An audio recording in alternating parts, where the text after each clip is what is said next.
మనము ఎలా ఉండి బలలో పాలు పొందాలి, తన సన్నిధిలో ఎలా ఉండి ఆయన రక్తమాంసంలో మనము భాగస్థులుగా ఉండాలని మనము సరి చేసుకుంటానికి లేఖనాలు బైబిల్ గ్రంథం నుంచి కొన్ని మాటలు మనం చూసుకొని ఆ విధంగా ముందుకు సాగి ప్రభు బలలో పాల్గొనడానికి మనం సిద్ధపడిందాము. కనుక ఇక్కడ మాట చూద్దాము. మొదటి కొరింథీయులకు రాసిన పత్రిక 11వ అధ్యాయము. మొదటి కొరింథీ 11వ అధ్యాయము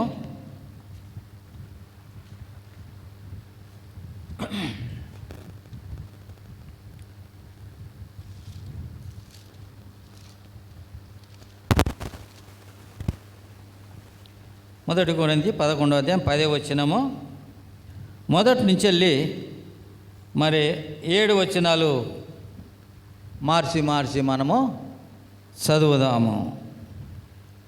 మొదటి కొరింథీ 10వ అధ్యాయము మొదటి 7 వచనాలు ఆ విధంగా మనము ధ్యానం చేసుకుందాం. సహోదరులారా, ఈ సంగతి మీకు తేలికొనుట నాకు ఇష్టం లేదు. అదేమనగా మన పితరులందరూ మేఘం క్రింద నడిచిరి, వారందరూ సముద్రములో నడిచిపోయిరి. అందరూ మోషేను బట్టి మేఘములోను సముద్రములోను బాప్తిసం పొందిరి.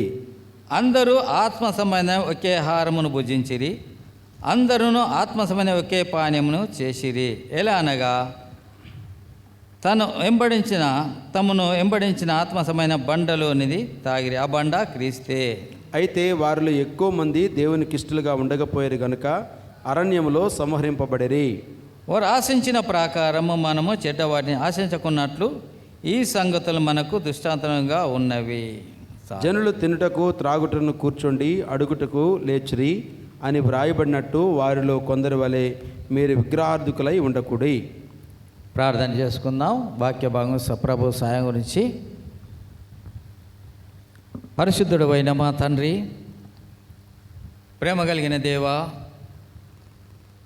దయామయుడవు, కరుణామయుడవు తండ్రి, మా కాపరిగా ఉన్న మా ప్రధాన యాజకుడుగా ఉన్న దేవుడు ప్రభా, మొదటి కొరింథీయులకు రాసిన పత్రిక 10వ అధ్యాయము మొదటి 7 వచనాలు, దానిలో సారాంశము మాకు తెలియదు నాయన. జ్ఞానము లేని వారం తండ్రి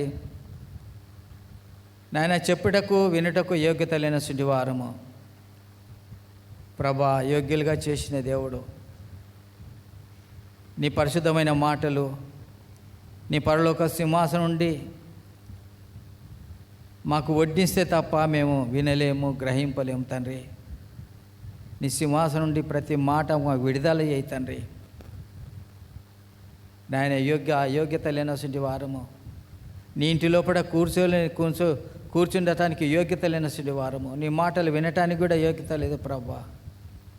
నీ స్థలం పరిశుద్ధమైనది, నీ యొక్క లేఖనము పరిశుద్ధమైనది, నీ మాట పరిశుద్ధమైనది ప్రభా. అతి పరిశుద్ధమైన అసటి మాటలు వినటానికి మేము ఏ పాటి వారం తండ్రి నాయన. చెత్త కుంప నుండి మమ్మల్ని లేవనెత్తి మా పాపము మురికినంత కడిగి ప్రభ నిష్టమైన బిడ్డలుగా చేసిన దేవుడు, లోకానికి ఇష్టం లేని ప్రజలుగా, సమాజానికి ఇష్టం లేని ప్రజలుగా నాయన పాపం చేత నలిగిపోయి, పాపం చేత తండ్రి నష్టపోయి, పాపం అనే బండ కింద నలుగుతున్నప్పుడు, ఏడుస్తున్నప్పుడు, మొలుగుతున్నప్పుడు మా ములుగును చూసిన దేవుడు, మా కన్నీటిని చూసిన దేవుడు నా తండ్రి, మా సమస్యలు చూసిన దేవుడు తండ్రి. దయగలిగిన తండ్రి, దుర్వాసన కొట్టిన మా జీవితాలను నీకు ఇష్టమైన సువాసనగా మార్చుకొని నీ సన్నిధిలో నిలబెట్టుకున్నావు సజీవులుగా ప్రభా. మరణ ఛాయల నుంచి మమ్మల్ని లేపిన దేవుడు, మరణ దండన నాయన నా తండ్రి మాకు బదులుగా నువ్వు తండ్రి ఆ బోన్లో నిలబడి మాకు రావాల్సిన శిక్ష యావత్తును నువ్వు భరించి ప్రభా, మాకు నెమ్మది, శాంతి, సమాధానములు ఈ లోకములో నిన్ను ప్రకటించడానికి, ఈ లోకములో నీ సాక్షిగా జీవించటానికి ప్రభా మాకు ఇచ్చిన రక్షణను బట్టి పొందనాలు. ప్రేమ కలిగిన తండ్రి, ఇదిగో ప్రభా, ప్రతి మాటను నువ్వు సిద్ధపరిచి కృపచు మేము వినటానికి నాయన, చెవులు గ్రహించటానికి మనసు, మా మనసులు అక్కడిక్కడ పెట్టుకోకుండా ప్రభా, దుష్టుడు ఏమాత్రం కూడా మా మీద వాని తలంపులు కానీ వాని ఆలోచనలు కానీ పడకుండా ప్రభా, నీ గుప్పిట్లో మా చుట్టూ నీ పరిశుద్ధ ఆవరింపును ఆయన మమ్మల్ని భద్రపరచమని సమస్త మహిమ ఘనత ప్రభావం నీకు ఆరోపిస్తూ నాయన మమ్మల్ని అందరినీ కూడా నీ చేతికి అప్పగించుకుని తగ్గించుకుంటూ యేసు ప్రభు నామములో స్తుతించి ప్రార్థించి వేడుకుంటున్నాం తండ్రి, ఆమెన్. ఇక్కడ 10వ అధ్యాయము, 1 కొరింథీ 10వ అధ్యాయము. ఇక్కడ మాట మనకు ప్రత్యేకంగా కనబడుతుంది. చూడండి 4వ వచనము. అందరూ ఆత్మ సంబంధమైన ఒకే ఆహారమును భుజించిరి, అందరూ ఆత్మ సంబంధమైన ఒకే పానమును పానము చేసిరి. ఏలయనగా తమ్మును వెంబడించిన ఆత్మ సంబంధమైన బండలోనిది త్రాగిడి, ఆ బండ క్రీస్తే. కానీ ఆత్మ సంబంధమైన సొంటి బండలోనిది తాగుతూ వచ్చినారు. ఎవరు తాగిండ్రు? ఆత్మ సంబంధమైన బండలోనిది, ఆత్మ సంబంధ ఆహారము, ఆత్మ సంబంధ పానీయమును వాళ్ళు చేస్తూ వచ్చినారు. ఎవరు చేస్తూ వచ్చినంటే ఇశ్రాయేలు ప్రజలు. కనుక ఇక్కడ చూడండి, నా మాట ఏమంటుండంటే ఇక్కడ 2వ వచనంలో అందరూ మోషేను బట్టి మేఘంలోను సముద్రంలో బాప్తిసం పొందిరి, అందరూ ఆత్మ సంబంధం ఒకే ఆహారమును భుజిస్తూ వచ్చినారు. ఎక్కడ భుజించినంటే ఆహారము మరి మేఘం కింద సముద్రములోను వాళ్ళు బాప్తిసాలు తీస్తూ వస్తుంటున్నారు, రక్షణ పొందుతూ వచ్చినారు. బానిసత్వం నుండి మరి ఆ కఠినమైన బానిసత్వము, ఆ పరో చేతి నుండి దేవుడు ఆ మోషేని ఏర్పాటు చేసుకొని ఆ ప్రజలను అరణ్య ప్రధానంలో ఎడారిలో వాళ్ళను ఎన్ని సంవత్సరాలు నడిపించిన వాళ్ళను? ఎన్ని సంవత్సరాలు అమ్మా? ఎన్ని సంవత్సరాలు? 40 సంవత్సరములు. ఎన్ని సంవత్సరాలంట? 40 ఏళ్ళు. 40 ఏళ్ళు ఎడారిలో ఆ అరణ్యములో వాళ్ళు నడిపిస్తున్నప్పుడు వాళ్ళు పరిశుద్ధమైన ఆహారమును పరిశుద్ధమైన పానీయమును చేస్తూ వచ్చినారు. చూడండి ఆ మాట ఏమంటుండే అక్కడ 4వ వచనము. అందరూ ఆత్మ సంబంధమైన ఒకే పానీయమును చేసిరి, ఎలా అనగా తను వెంబడించిన ఆత్మ సంబంధమైన బండలోనిది తాగిండ్రు. అంటే బండలో నుంచి ఏమొచ్చిందంట? ఏమొచ్చింది? జీవజలములు. ఆ క్రీస్తులోని జీవజలములు ఆ బండలో నుంచి తాగిండ్రు.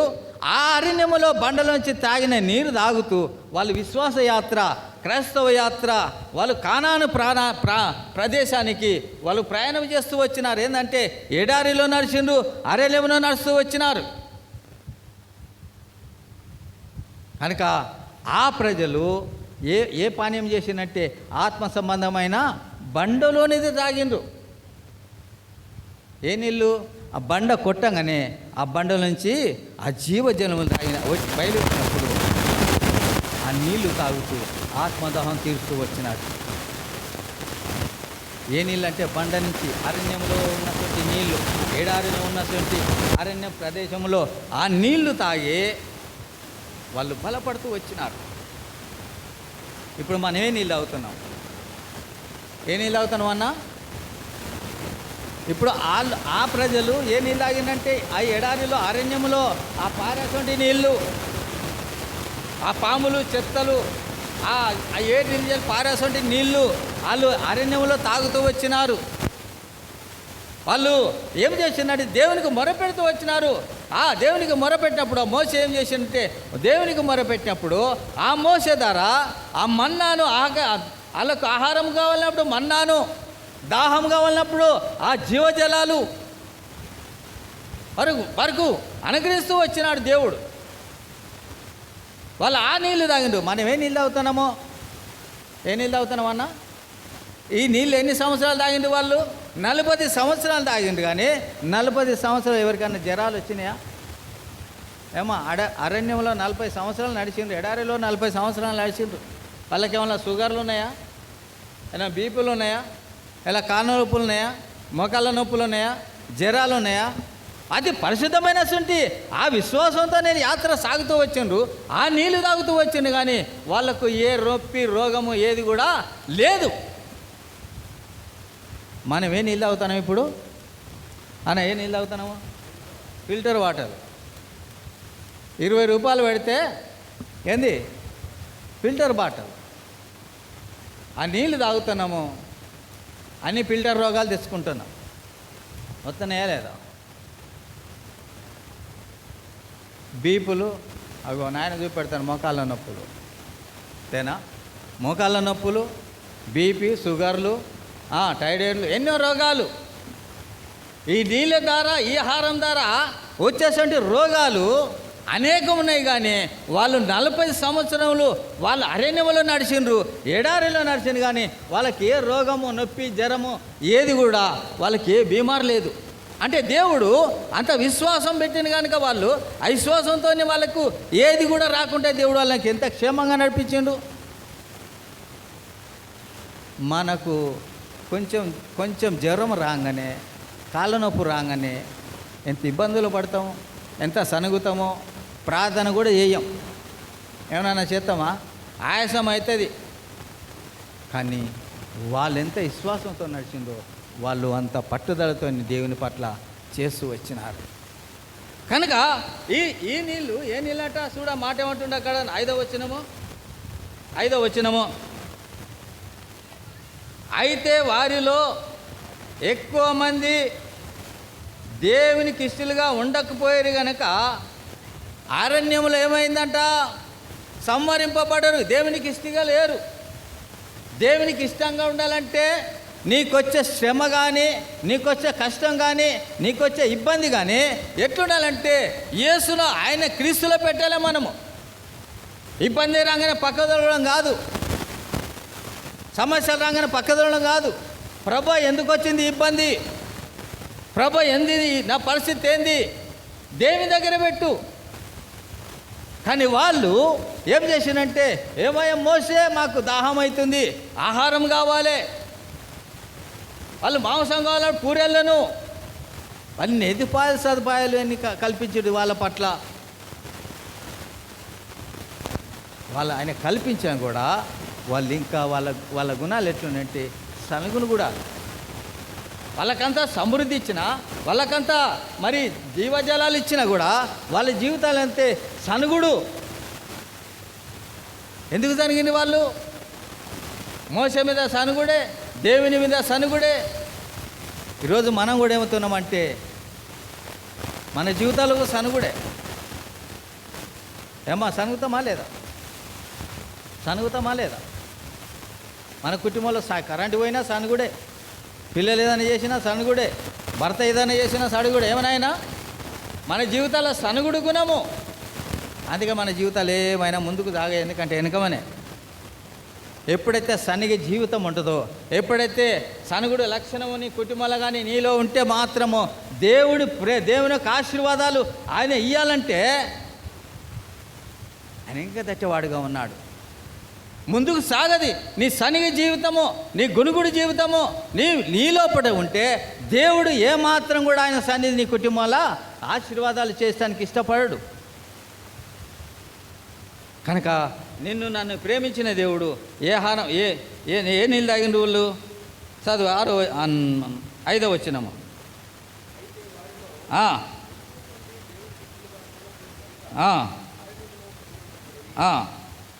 వారు ఆశించిన ప్రకారమును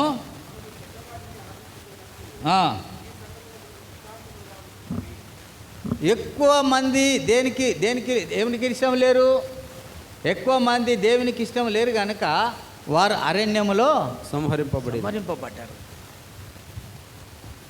నేను క్రైస్తవుని మరణం వరకు ఎట్లుండాలంటే నమ్మకంగా ఉండాలి, దేవునికి ఇష్టంగా జీవించాలి. యోహాను సువార్త 5:24 మాట ఏమంటుండు? యోహాను సువార్త 5:24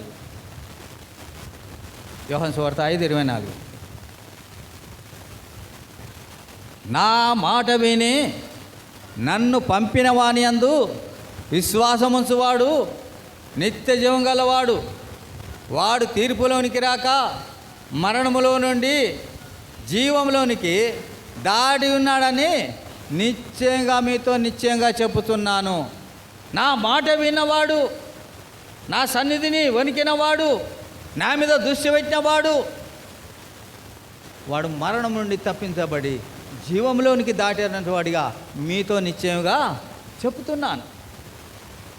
మరి అరణ్యములు ఎంతమంది ఎన్ని లక్షల మంది అన్న? ఎన్ని లక్షల మంది? 6 లక్షల మంది. 6 లక్షల మందికి నాయకుడు మోసే అరణ్యములో నడిపించినప్పుడు వారికి ఏం కొదువు ఉన్నది? ఏ కొదువ లేదు. ఏమన్నా కొదువు ఉందా? తాగడానికి నీళ్ళు కరువునాయా? తినడానికి తిండి కరువు ఉందా? ఏంది? వాళ్ళకి ఏ కొదవ లేదు కనుక, వాళ్ళు విశ్వాసం పెట్టింది కనుక, ఆయన మాట విన్నారు కనుక, ఆయన మరణం వచ్చినా కూడా వాళ్ళు జీవజలాలు తాగడానికి వాడు సజీవులుగా నడిపిస్తూ వచ్చినాడు. ఇంకేమైనా వాళ్ళకు ఏ కొరత లేదు. చూద్దాము ద్విపదేశ కాండము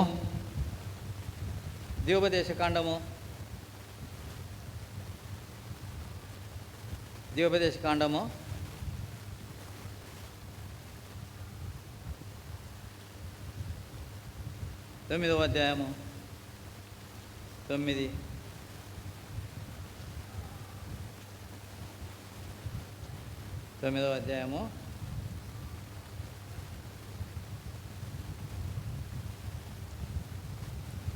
సారీ 8వ అధ్యాయము 4వ వచనము. 8:4. ఈ 40 సంవత్సరములను నీవు వేసుకున్న బట్టలు పాతగిలలేదు, నీ కాలు వాయలేదు. రాలు. వీళ్ళు ఎన్ని సంవత్సరాలు నడిచిండ్రు? వీళ్ళు 40 సంవత్సరాలు. ఎన్ని సంవత్సరాలన్నా? 40 సంవత్సరములు. అంటే ఇక్కడ మనకేం చూపెడుతుంది దేవుడు? వీళ్ళు వేసుకున్న బట్టలు ఏం కాదట? వీళ్ళు వేసుకున్న బట్టలు పాతగిలేదు. ఇంకేముంది ఇక్కడ? వాళ్ళ కాళ్ళు వాయలేదు. ఈ బట్టలు ఎన్ని సంవత్సరాలు? వాళ్ళు అరణ్య ప్రదేశం ఐగుప్తు నుంచి విడిచిపోబడ్డప్పుడు వాళ్ళకి స్టాక్ నిండా బట్టలు లేవు. వాళ్ళ బ్యాగు నిండా బట్టలు కానీ స్టాకుగా పెట్టుకోలే. వాళ్ళు ఒక డ్రెస్ ఇస్తే ఒకటి ఇస్తే ఒకటి కానీ పెట్టుకోలేదు. అంటే వాళ్ళు ఆశించింది, వాళ్ళు వచ్చినప్పటికెళ్ళి ఏ డ్రెస్ తీసుకున్నారట అదే డ్రెస్సు. ఏ డ్రెస్ అట? ఏ డ్రెస్ వేసుకున్నారో, ఏ సెట్ వేసుకున్నారో ఆ డ్రెస్సు వాళ్ళ ఒంటి మీద పాతగిలేదు. అంటే మనం వేసుకున్న డ్రెస్సు ఈ ఎండాకాలం కావద్దు, కానీ ఈ ఎండకు నిలబడితే ఈ రోజంతా డ్రెస్ వేసుకో, తెల్లారి ఎట్లుంటుంది అన్న డ్రెస్సు? ఎట్లుంటుంది? మార్చిపోవడం కాదు, ఏమొస్తుంది? పక్కోడు కూడా నిలబడాడు. అంటే దుర్వాసన. వాళ్ళు వేసుకున్న చెట్టు 40 సంవత్సరాలు ఇడువక అదే ఒంటి మీద ఉన్నది, కానీ వాళ్ళ మాయలేదా బట్ట? ఎట్లు వేసుకున్న డ్రెస్సు ఆ రకంగానే ఉన్నది. ఇంకా రెండోటి ఏమాయలేదట? వాళ్ళ కాళ్ళు వాయలే. వాళ్ళకు బైకులు లేవు, వాళ్ళకి ఏం లేదు. యేసు ప్రభు ఎక్కడ ప్రయాణం చేసినా, ఎక్కడ పోయినా కూడా పడవలలోనే ప్రయాణం చేసినా, కానీ లేకపోతే ఓ బైకు బస్సు ఏదైనా ఉన్నదనుకుంటే ఏదో లేదు అక్కడ. వీళ్ళు 40 సంవత్సరాలు నడిచింది, కానీ వాళ్ళ కాళ్ళు ఆయలే. మనమైతే 1 కిలోమీటరు అటు ఇటు పోతే మనకేమవుతాయి? కాళ్ళు ఉబ్బుతాయి, కాళ్ళు వదులుకుంటాయి. రెండొకటి తిమ్మిర్లు ఎక్కుతాయి లేదా? బిర్రుగా ఏమైనాక తిమ్మిరి ఎక్కితే కారుకు ఉన్నదావలే దెబ్బ కొట్టినా కూడా దానికి శరణం కనబడదు. అంటే వీళ్ళ కాళ్ళు ఆయలేదు, వీళ్ళ బట్టలు కూడా మాయలే. ఇక మనకైతే ఎన్ని బట్టలు ఉంటాయి అన్న? ఎన్ని ఉంటాయి? విస్తారంగా బట్టలు కొంటాము, విస్తారంగా ఉంటాయి. 3 నెలలకో జాత, 4 నెలలకో జాత విస్తారంగా కొంటాం. కానీ వీళ్ళు ఒకే డ్రెస్సు 40 సంవత్సరములు నడుస్తూ వచ్చినారు. ఇంకో మాట కూడా అదే ద్విపదేశ కాండము 29వ అధ్యాయము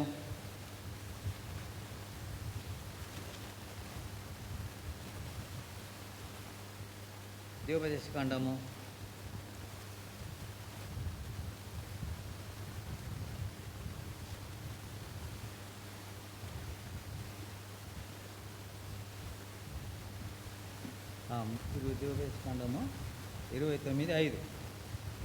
నేను మీ దేవుడైన యెహోవానని మీరు తెలుసుకున్నట్లు 40 సంవత్సరం నేను మిమ్మల్ని అరణ్యములో నడిపించి తిని నీ బట్టలు నీ ఒంటి మీద పాతగిలిపోలేదు, నీ చెప్పులు నీ కాళ్ళను పాతగిలిపోలేదు. మీరు రొట్టెను తినలేదు, ద్రాక్షరసమే కానీ మద్యమే కానీ తాగలేదని యెహోవా సెలవిచ్చున్నాడు. నేను మీ దేవుడైనను అని తెలుసుకున్నట్లు ఈ 40 సంవత్సరంలో అరణ్యంలో మిమ్మల్ని నడిపిస్తుంది కనుక మీరు వేసుకొని నా బట్టలు పాతగిలలేదు, మీ చెప్పులు తెగలేదు. ఎవ్వరైనా 40 సంవత్సరాలు ఒక జత తొడుగుతారన్నా? అమ్మ తొడిగినరా? 40 సంవత్సరాలు ఒకే జత తొడిగినరా ఎప్పుడన్నా? చరిత్రలో చూసినామా? కానీ వీళ్ళు తొడిగినరు. వీళ్ళు స్టాకులేం కట్టుకోలే, బట్టలు కానీ చెప్పులు కానీ కట్టుకోలే. ఈ 40 సంవత్సరంలో ఈ అరణ్యంలో వాళ్ళు వేసుకునే చెప్పులు తెగలేదు కూడా, పాత గిల్లలేదు కూడా. ఎంత విశ్వాసం ఉన్నది వాళ్ళకు, ఎంత నమ్మకం ఉంది, ఎంత ధైర్యంతో నడుస్తుంటారు. నువ్వు నేను ఆరాధించే దేవుడు నిన్ను నన్ను జ్ఞాపకం చేసుకొని ఈ క్రైస్తవ అనే జీవితంలో క్షేమంగా ఆయన మాట వింటే, ఆయన సన్నిధిలో వణుకుతోని మనం ఆరాధన చేస్తే నా జీవితం ఏదంటే ఫలభరమైన జీవితం, ఫలించే జీవితము. నీ జీవితంలో ఏది కూడా కొరతగాని జీవితము. ఆయన మాట వింటే, ఆయన మాటకు లోబడితే, ఆయన సన్నిధికి నీకు సమయానికి సరిగా వస్తే కనుక ఆయన మాట విన్న వాళ్ళు ఎన్నడూ కూడా తొట్టిల్లడు, ఎన్నడూ కూడా కొరతలు ఉండే వాళ్ళకు. అందుకే ఏషియా 45:2 ఏమంటుండు, నేను నీకన్నా ముందుగా పోజు మెటల్గా ఉన్న స్థలాలను సరళం చేస్తాను. మనకేదైతే చేయలేని పరిస్థితి ఉందో, మనం ఏదైతే చేయలేకపోతున్నామో, మనం ఏదైతే మనలో జీవితంలో అది కాలేకపోతుందో, నువ్వు నేను కాదు చేసేది, నీకన్నా నేను ముందుగా పోతూ మెటల్గా ఉన్న స్థలాలను నేను సరళం చేస్తాను. నీకు ఇబ్బందులుగా ఉన్న స్థలాలు, నువ్వు చేయలేని కార్యాలు, నువ్వు నడిపించలేని పనులు నేను చేస్తానని ఆయనకు మొదటిగా ప్రధాన సమయం ఇవ్వాలి. అప్పుడు నీ పట్ల నా పట్ల చేసే కార్యాలు ఒక ఆశ్చర్యంగా అద్భుతంగా కనబడతాయి. ఆయన ఎంబడించు, ఆయన మాటకు లోబడు. ఏమంటారు చూడు, మోటార్ శాస్త్రము, ఆయన ఎంబడించి ఆయన చేస్తే మట్టి పట్టుకుంటే ఏమైందట? బంగారం అవుతుంది. నువ్వెంత ఐశ్వర్యవంతుడిగా ఉండు, నువ్వెంత ధనవంతుడిగా ఉండు, నువ్వు బంగారం పట్టుకున్నా అదేమవుతుంది? మట్టి అయిపోతుంది.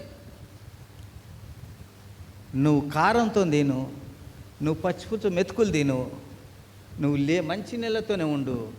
విశ్వాసంతో ఆయన సన్నిధి, ఆయన వైపు చూడు. విశ్వాసంతో ఆయన వైపు చూడు. ఆ మంచి నీళ్ళని అమృతంగా మార్చాడు. ఆ పచ్చి పులుసుని నీకు అమృతంగా మార్చే దేవుడు.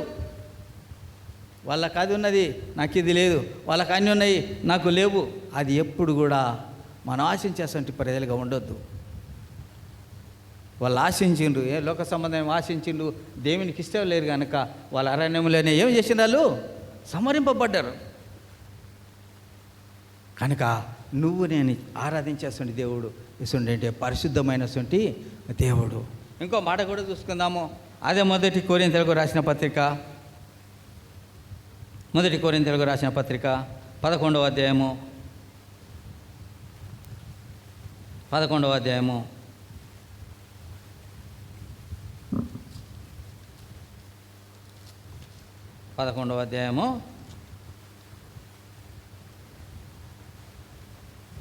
11:23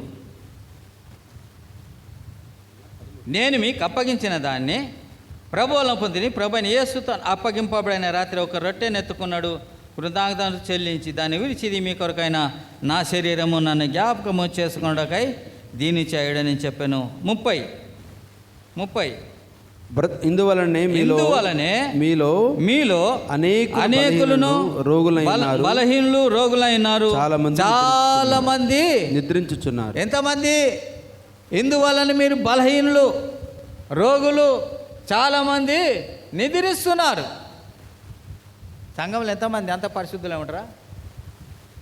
ఆయన అంత పరిశుద్ధులేనా? రోగులు ఉన్నారు, ఇంకెవరు ఉన్నారు? బలహీనులు ఉన్నారు, మరణానికి కూడా లోబడ్డవాడు ఉన్నారు. ఈ బలహీనతను బట్టి ఏమొస్తుంది?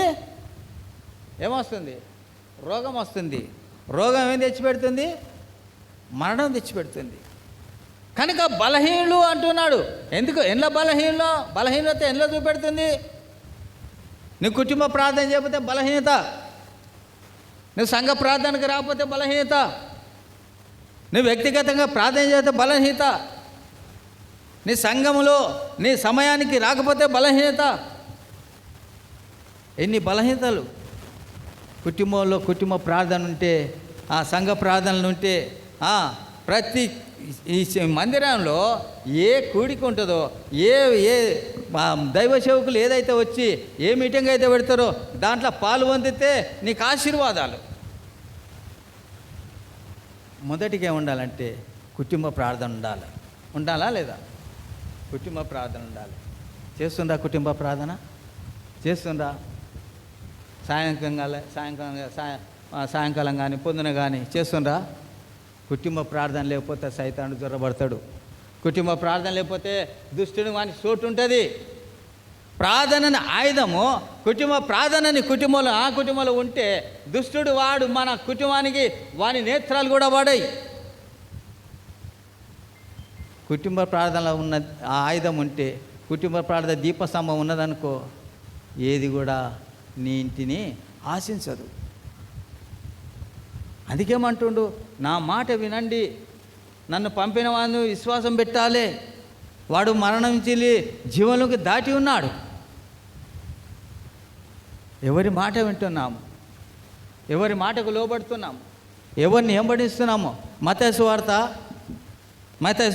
25 అధ్యాయం మొదటి వచనము. మత్తయి సువార్త 25 మొదటి వచనము.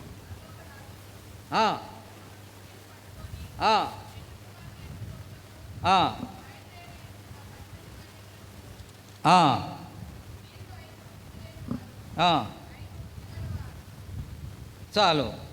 ఎంతమంది ఉన్నారంటే వీళ్ళు? ఎంతమంది? 10 మంది కన్యకలు. 5 ఎట్లాంటి వారు నాన్న? 5 బుద్ధి కలిగిన, 5 బుద్ధి లేనివారు. ఈ బుద్ధి లేనివారు ఎక్కడున్నారు? చదువు ఆ మాట ఏమంటున్నా? 2వ వచనము. వీరు 5 బుద్ధి లేనివారు, 5 బుద్ధి గలవారు. బుద్ధి లేనివారు తమ దివిటీలు పట్టుకొని తమతో కూడా నూనె సిద్ధపోసుకోలేదు. బుద్ధి గలవారు తమ సిద్ధలో నూనె తీసుకొని పోయి పెళ్లి కుమారుడు ఆలస్యం చేయగా.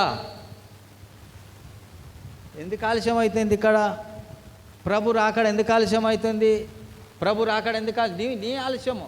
నువ్వు రక్షణలోకి రాలేదు, నీ ప్రవర్తన నీ జీవితం సరిగా లేదు. చూడు ఇంకో మాట అదే అధ్యాయంలో ఏమంటుండు? 6వ వచనము.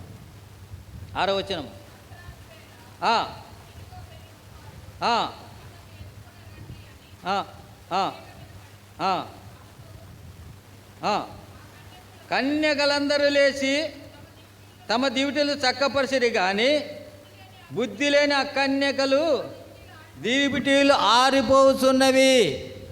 కనుక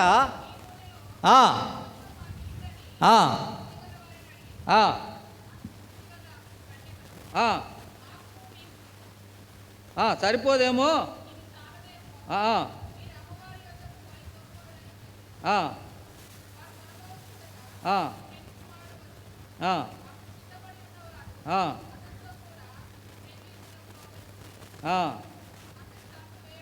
అప్పుడు ఏమన్నారు? సిద్ధపడినటువంటి వారు ఎక్కడ పోయినట్ట? ఎక్కడ పోయింది? సిద్ధపడినారు, పెళ్లి విందులో పాలు పొందిండ్రు. సిద్ధపడినటువంటి వారు, సిద్ధపడిన వాళ్ళు ఎట్లాంటి వాళ్ళు? బుద్ధి కలిగినటువంటి వారు, మంచి ప్రవర్తన కలిగిన వారు, ప్రార్థన పరులు, ఆరాధన పరులు, కుటుంబ ప్రార్థన చేసేవాళ్ళు, దేవుని అంటే భయభక్తులు కలిగిన వాళ్ళు.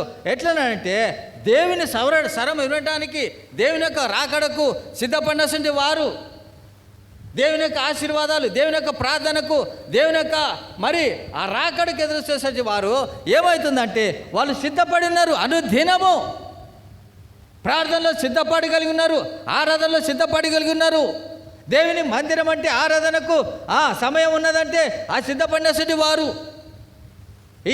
నా జీవితం ఎట్లుంది? ఎక్కడ సిద్ధపడగలిగి ఉంది? ఎక్కడ సిద్ధపడ? ఆమోసు గ్రంథము చూడదము, అది ఆమోసు గ్రంథంలో మాట ఉంది. ఆమోసు గ్రంథంలో ఆమోసు 4:12 చూడన్నా. ఆమోసు గ్రంథము 4:12. కాబట్టి ఇశ్రాయేలీయులారా, మీ ఎడల నేను ఇలాగున్నా చేయదనుకున్నా.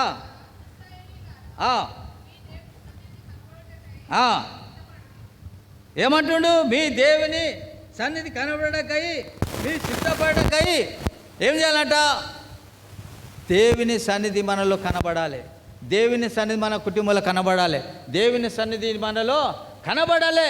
ఇశ్రాయేలీయులారా, మీ ఎడలనే ఇలాగ చేయదనుకున్నాను. మనం దేనికి సిద్ధపడి ఉండాలి? దేవునికి సిద్ధపడాలా? దేవుని సన్నిధి మనలో కనబడాలి. దేవుని వాక్యం మనలో కనబడాలి. దేవుని యొక్క ప్రార్థన మన కుటుంబంలో వినబడుతుండాలి. సిద్ధపడి కలిగి ఉండాలి. ఈ కన్యకలు 5 సిద్ధపడ్డారు. సిద్ధపడిన వారు ఆ పెళ్లి కుమారుని స్వరం విన్నారు కనుక వాళ్ళు పెళ్లి విందులో పాల్గొంటూ వచ్చినారు. ఈ బుద్ధి లేని వారు ఎక్కడ ఉన్నారు? అమ్మా వీళ్ళు అన్నారు. సిద్ధపడిన వారు ఆ బుద్ధి కలిగిన వారిని ఏమడిగినంటే, అమ్మ మాకు కూడా కొంచెం నూనె ఇయ్యండి, మేము కూడా మా దీపాలు ఆరిపోతున్నాయి, మాకు దీపాలు ఇయ్యనంటే, మాకు మీకు అది సరిపోదేమో, అమ్మవారి వద్దకు పోయి కొనుక్కొని రానటానికి ఈ సిద్ధపడిన వారు ఆ పెళ్లి విందు, ఆ పరలోక ప్రేమ విందులో, ఆ పెళ్లి విందులో ఆ పెళ్లి కుమార్తెతో పాటు సిద్ధపడి ఉన్నారు. ఆ తక్కిన కన్యకలు చూడు, ఆ మాట ఏమిటి? మత్తయి సువార్త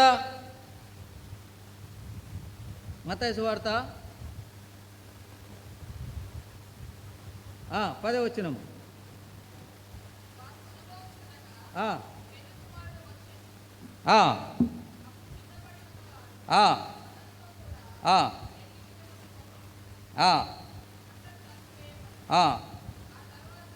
తర్వాత తక్కిన